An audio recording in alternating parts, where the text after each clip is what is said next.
diplomasi pemerintah dengan pemerintah akan kita kedepankan terlebih dahulu.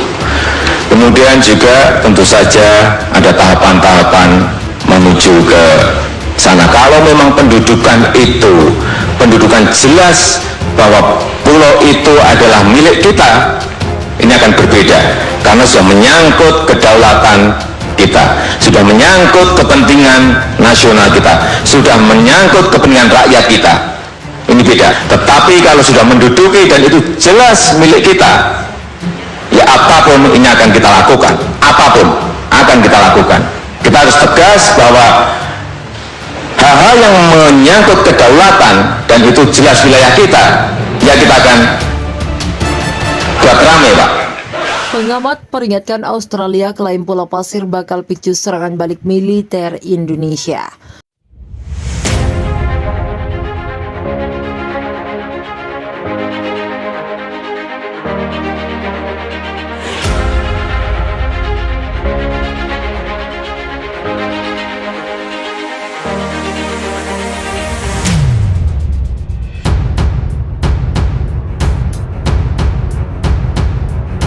Pemerintah Australia baru-baru ini membuat sebuah klaim di wilayah Indonesia, tepatnya di Pulau Pasir, Nusa Tenggara Timur.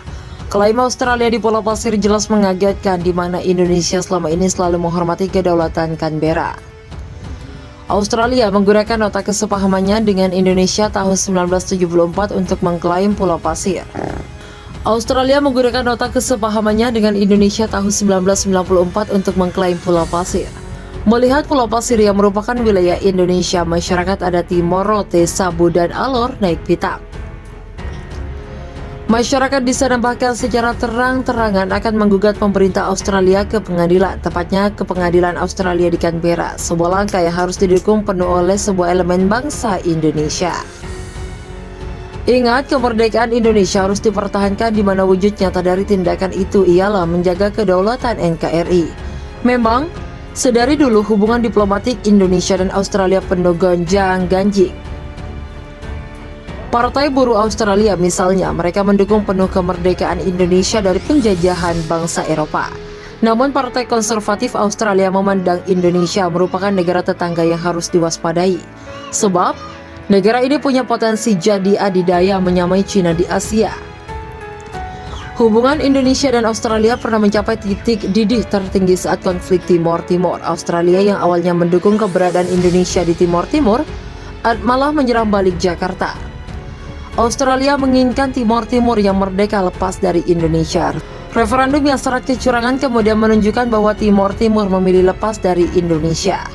Sejak saat itu hubungan Indonesia dan Australia tak sama lagi, meski kedua negara tetap menjalin komunikasi diplomatik secara intens. Rupanya, Australia ingin Timor Timur merdeka karena minyak bumi Dili.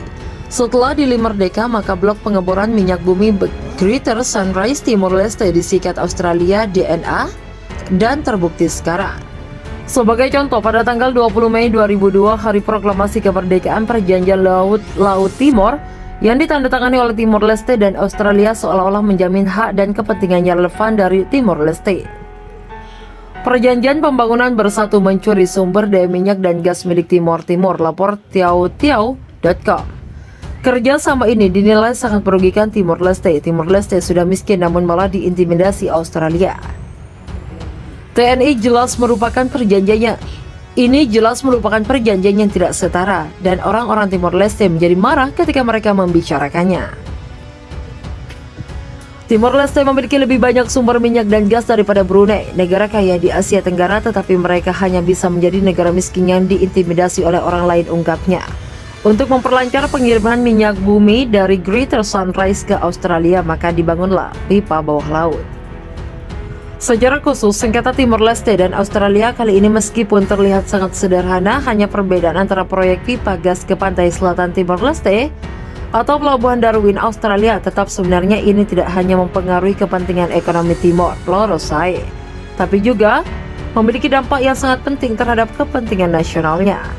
Dari kejauhan ladang minyak dan gas raksasa Raysiang yang dikerjasamakan oleh Australia dan Timor Leste hanya berjarak 150 km dari Timor Leste, dan jalur pipa ke Australia akan berjarak 450 km baru-baru ini. Harusnya sebagian besar sumber daya ladang, minyak, dan gas adalah milik Timor Timur, ungkap tiaotiao.com. Timor Leste pasti geram bukan main dengan Australia soal hal ini, maka mereka mengalihkan pandangan ke China. China dengan senang hati menerima kerjasama perekonomian dengan Timor Leste. Sekarang Timor Leste sudah mulai mencari investasi dari China yang menandai kebangkitan negara-negara terkait di kawasan dan tidak lagi disihir oleh Amerika Serikat dan negara-negara barat dan kekuatan regional Australia jelasnya.